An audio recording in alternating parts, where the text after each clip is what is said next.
Antes de iniciarmos, já se inscreva no canal, deixe seu like, comente e compartilhe nossos vídeos. Assim você ajuda o nosso canal a continuar crescendo e chegando a cada dia mais longe. Tenham bons sustos. Até hoje, aos 34 anos, o cheiro de giz e poeira me transporta de volta para o corredor do segundo andar da casa dos meus avós. Para a maioria, é um aroma nostálgico da infância.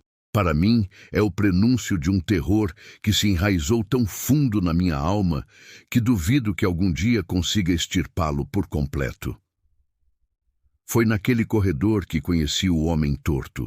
Eu tinha 6 anos e passava as férias de verão na casa dos meus avós.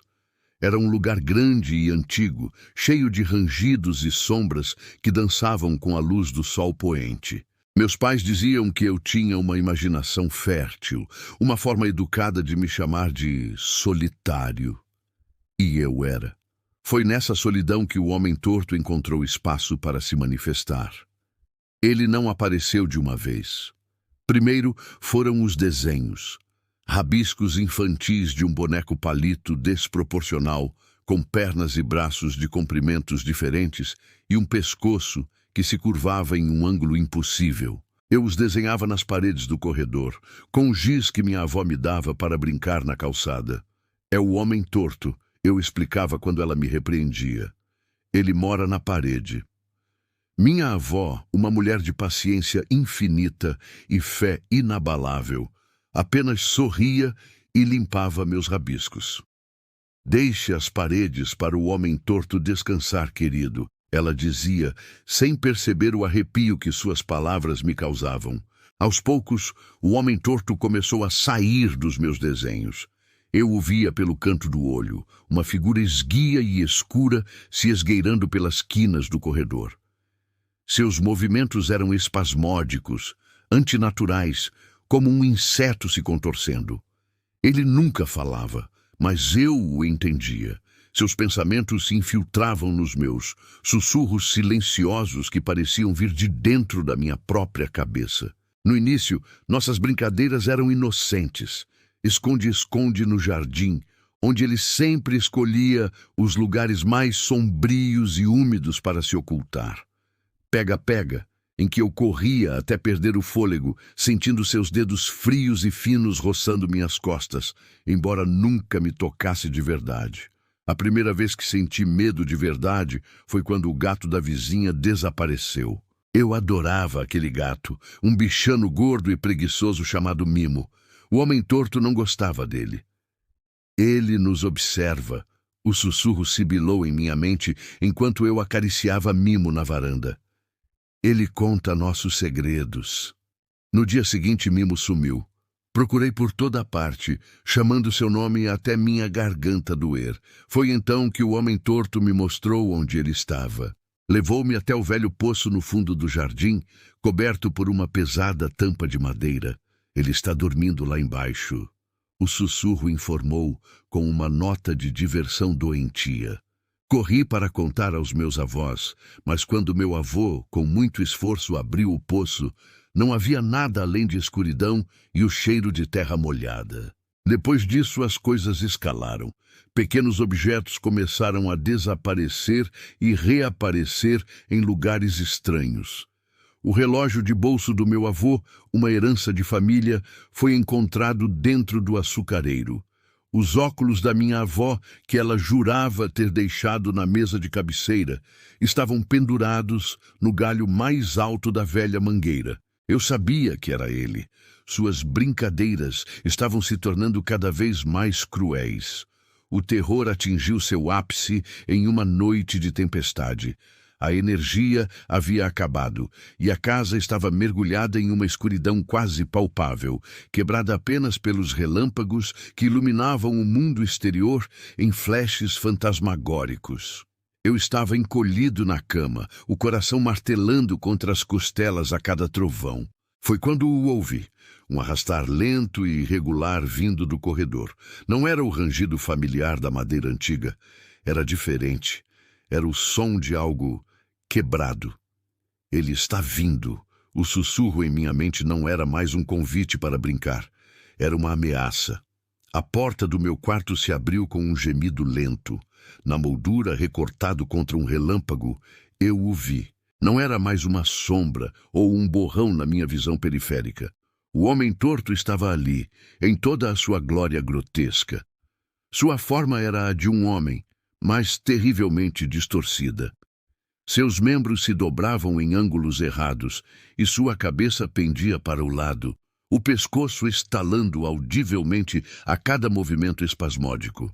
Ele não tinha rosto, apenas uma superfície lisa e pálida que parecia absorver a pouca luz do ambiente. Fiquei paralisado, um grito preso na garganta. Ele se arrastou em minha direção, seus membros se contorcendo no chão de madeira, deixando um rastro úmido e escuro por onde passava. O cheiro de giz e poeira agora estava misturado a um odor adocicado e nauseante de decomposição. Quando ele finalmente alcançou minha cama, estendeu uma de suas mãos longas e finas. Os dedos, mais numerosos do que o normal, se contorceram no ar antes de tocar em meu rosto. O toque era gelado, como o de uma pedra de túmulo, e uma escuridão avassaladora começou a tomar conta da minha consciência. A última coisa que vi antes de desmaiar foi a luz do corredor se acendendo e o rosto aterrorizado da minha avó. Passei o resto do verão doente, com febres altas e pesadelos que me faziam acordar gritando. Os médicos disseram que era uma virose forte. Meus pais, que vieram às pressas, atribuíram tudo à minha imaginação fértil e ao medo da tempestade. Mas eu sabia a verdade, e minha avó também. Nunca mais a vi limpar os desenhos das paredes. Na verdade, ela pintou todo o corredor de um branco ofuscante. Nunca mais vi o homem torto tão claramente quanto naquela noite. Mas isso não significa que ele tenha ido embora. Às vezes, quando estou sozinho em um corredor silencioso, ou quando o cheiro de giz e poeira me atinge de forma inesperada, eu o sinto. Uma presença fria no canto do olho, um sussurro silencioso no fundo da minha mente. Ele ainda está aqui, esperando, morando nas paredes da minha memória, uma lembrança torta e quebrada de um amigo que nunca deveria ter existido. E o pior de tudo é que uma parte de mim, a criança solitária que eu era, ainda sente falta de suas brincadeiras. E esse talvez seja o verdadeiro horror.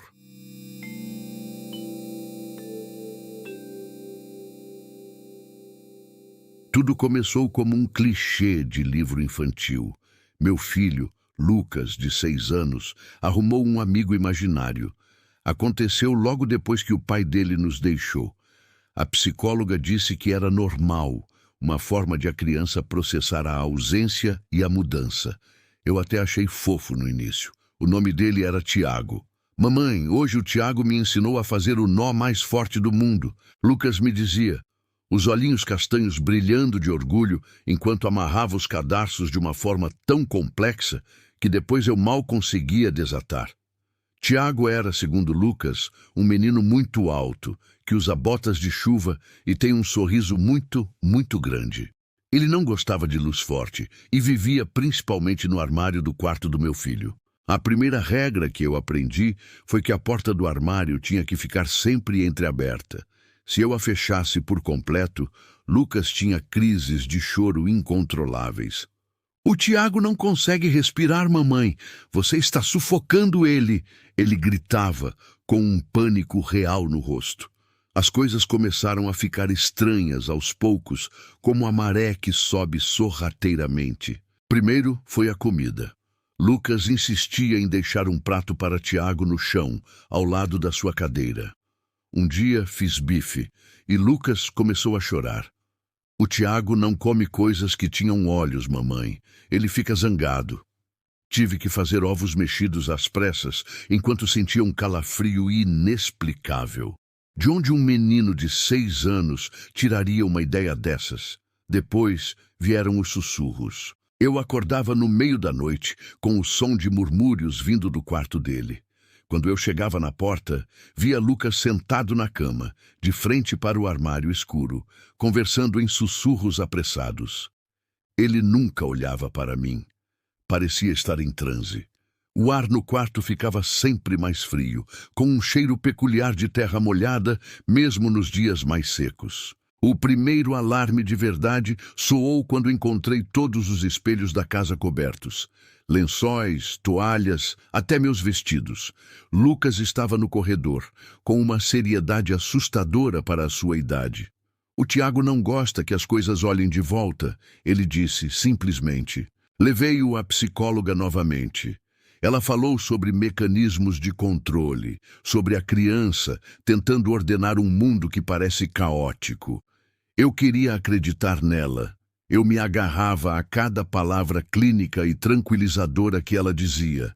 Mas, à noite, quando o cheiro de chuva invadia o quarto do meu filho, a lógica ia embora. O ponto de virada foi com a senhora Helena, nossa vizinha do andar de baixo. Ela era uma senhora doce que sempre dava biscoitos para o Lucas. Uma tarde, o canário dela, que cantava o dia inteiro, simplesmente parou. No dia seguinte, senhora Helena encontrou o pássaro morto na gaiola. Não havia sinais de arrombamento, nem ferimentos. Simplesmente morto. Naquela noite, enquanto colocava Lucas na cama, ele me disse em um sussurro: o Tiago não gostava da música do passarinho. Atrapalhava as conversas dele. Meu sangue gelou, meu coração disparou de uma forma que quase me tirou o ar. Olhei para o meu filho, para aquele rostinho angelical, e pela primeira vez vi um brilho estranho nos seus olhos. Um brilho que não era dele. Lucas, querido, o que o Tiago fez com o passarinho? Ele me olhou e seu lábio inferior tremeu. Ele só pediu para ele ficar quieto, e ele ficou. A partir daquele dia, o medo se tornou meu companheiro constante. Eu comecei a trancar minha porta à noite. Eu vasculhava o quarto do Lucas em busca de... eu não sei o quê. Provas. Algo que me dissesse que eu não estava ficando louca. A noite passada foi a pior. Acordei com um barulho na cozinha, desci as escadas devagar, o coração na boca. A luz da geladeira iluminava a silhueta do meu filho. Ele estava parado em frente à gaveta de talheres que estava aberta. Em sua mão, ele segurava a minha maior faca de chefe. Ele não estava me olhando.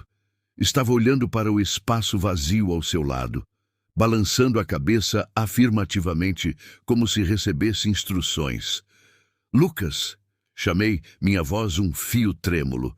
Ele se virou lentamente. O rosto dele estava pálido, os olhos fundos e escuros. E então ele sorriu. Mas não era o sorriso do meu filho. Era um sorriso largo demais, tenso, que não alcançava seus olhos. A mamãe acordou Tiago, ele disse para o nada. E então, olhando para mim, completou, com uma voz que parecia velha e cansada saindo de sua boca de criança. Ele disse que você faz muito barulho quando dorme. Tiago quer que a casa fique bem silenciosa. Estou escrevendo isso trancada no meu quarto. A porta está escorada com uma cômoda. Consigo ouvir os passinhos dele do outro lado, arrastando algo pesado. E consigo ouvir os sussurros. Não são mais apenas os do meu filho. Às vezes, por baixo do murmúrio infantil dele, eu acho que ouço outra voz. Uma voz baixa e gutural. Não sei o que fazer. Como se luta contra algo que só seu filho pode ver. A psicóloga não atenderia o telefone a essa hora. A polícia me acharia louca. Estou sozinha com meu filho e o amigo dele. A porta do armário do quarto dele rangeu. Eu ouvi daqui. E os passos no corredor pararam. Agora há apenas silêncio. Um silêncio pesado e expectante.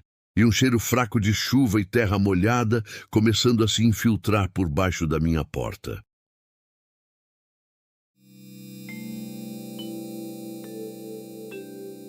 Terapeutas e psicólogos têm nomes bonitos para isso. Dizem que foi um mecanismo de enfrentamento, uma manifestação do estresse infantil. Eles não estavam lá. Eles não sentiram o ar ficar gelado no meio do verão. Nem ouviram os sussurros que soavam como folhas secas se arrastando no chão de cimento. Eles não conheceram o João Caolho. Eu tinha 7 anos quando nos mudamos para aquela casa.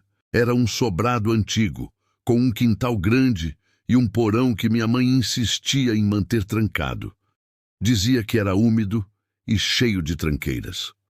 Para um menino solitário e recém-chegado na vizinhança, aquele porão era um universo de mistérios.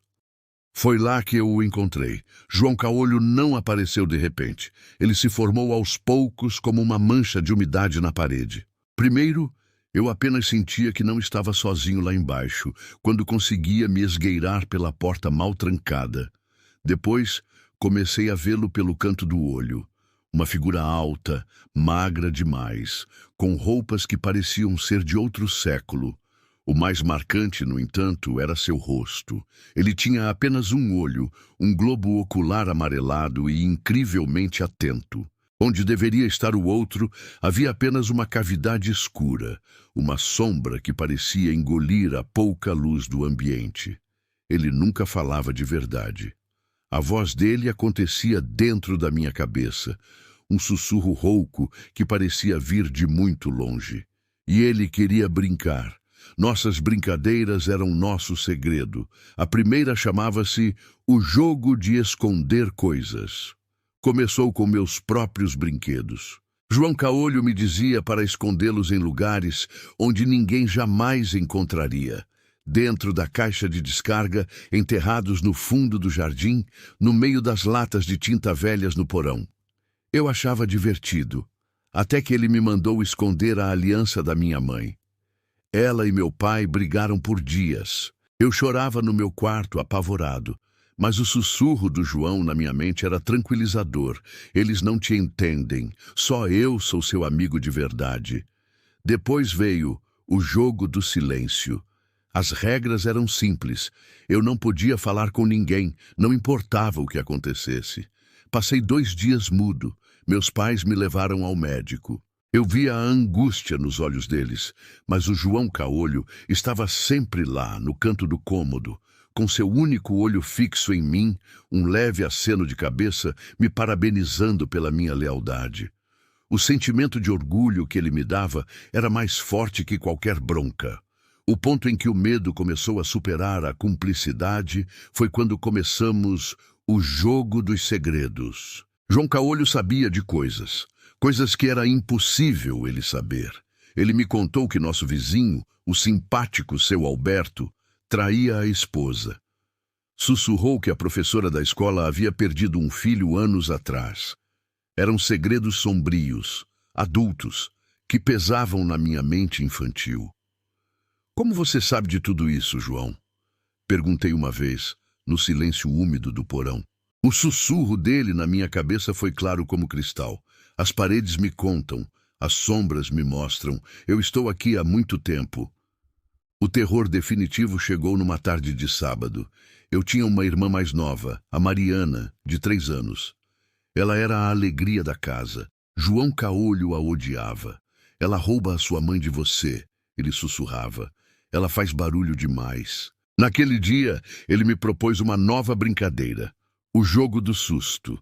Mariana estava brincando no quintal. João me instruiu a trancá-la no porão. Só por 1 minutinho, ele prometeu. Vai ser engraçado ver a cara dela. Com o coração martelando, eu a atraí para o porão com a promessa de mostrar um gatinho. Assim que ela entrou, bati a porta pesada de madeira e girei a chave. Os gritos dela começaram imediatamente. Eram agudos, cheios de pânico puro. Eu estava prestes a abrir, tremendo de culpa, quando a voz de João ecoou na minha cabeça, mais alta e severa do que nunca. Não, deixe-a, ela precisa aprender. Fiquei paralisado do lado de fora da porta, enquanto os gritos da minha irmãzinha se transformavam em soluços desesperados. E então ouvi outra coisa. Um som vindo de dentro do porão. Um arrastar lento e um sussurro baixo que não era o da minha irmã. Foi o grito da minha mãe, que ouviu o choro, que me fez sair do transe. Ela me empurrou com uma força que eu não sabia que ela tinha e arrombou a fechadura velha. Quando a porta se abriu, Mariana estava encolhida no canto mais distante, pálida, tremendo, apontando para a escuridão.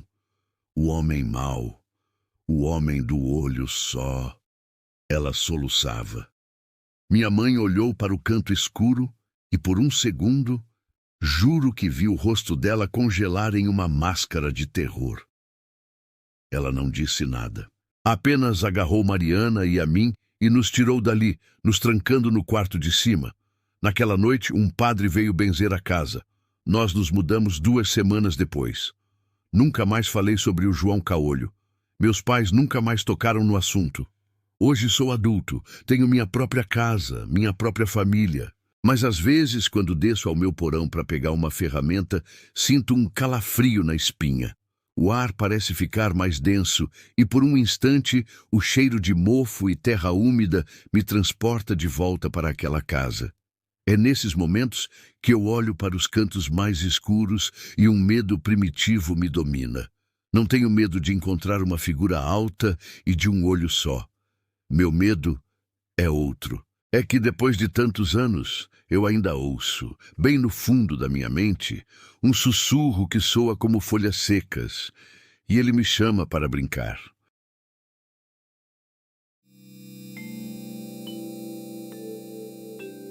Se eu contar isso a alguém, vão me internar. Vão me encher de remédios e dizer que é um surto psicótico, o resultado do estresse de um arquiteto sobrecarregado. Mas não é. Eu sei o que eu vejo.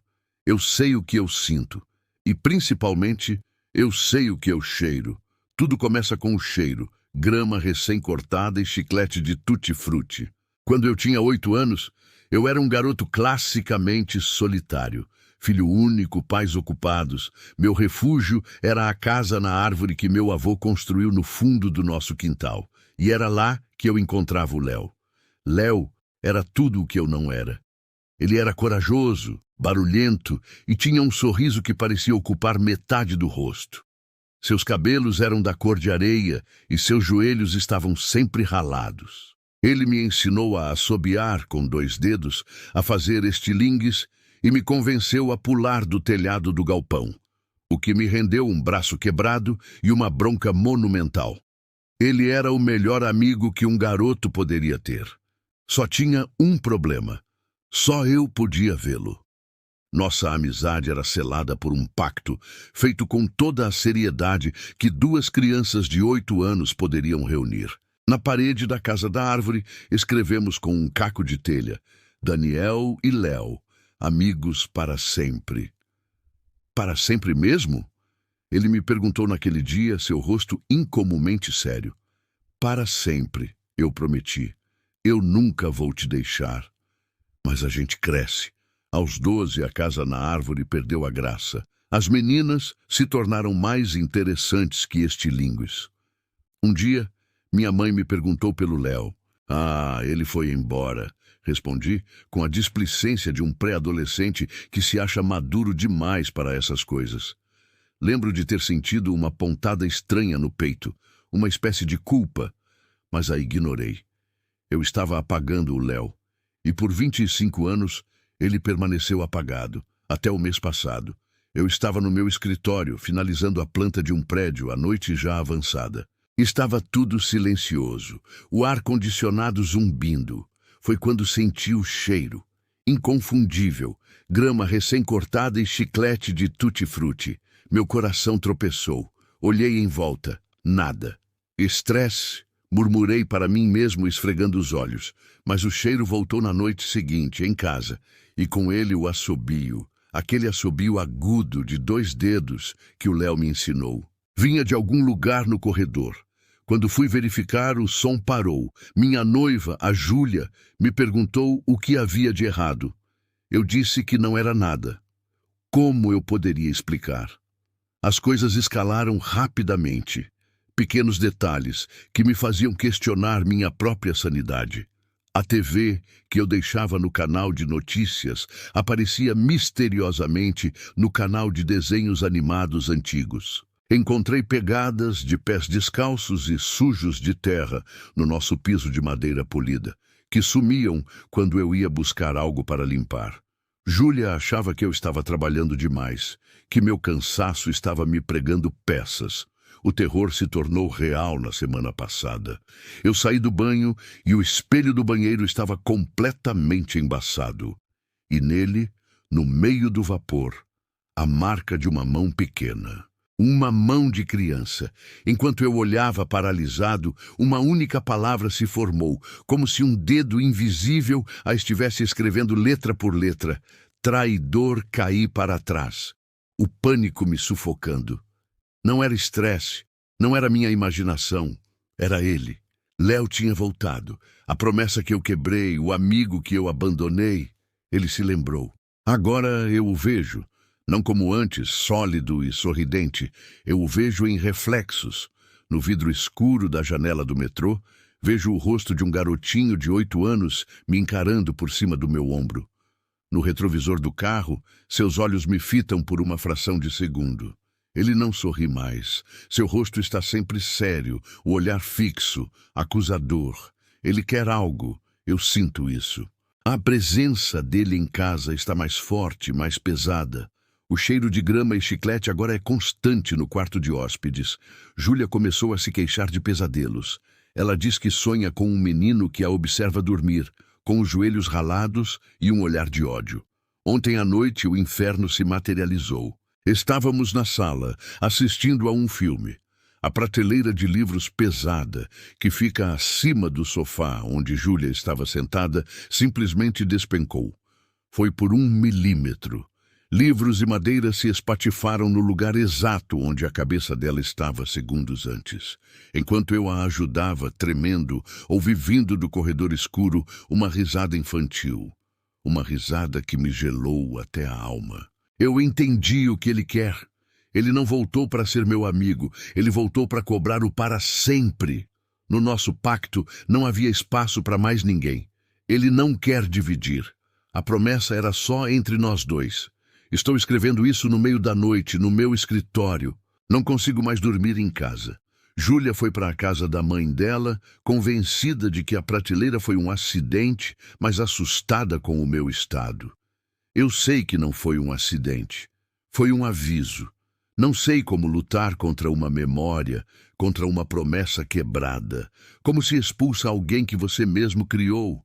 O cheiro está aqui, forte. Consigo ouvir o assobio vindo de fora da porta. Ele está esperando, esperando que eu cumpra minha parte do trato, que eu fique sozinho de novo, para sempre.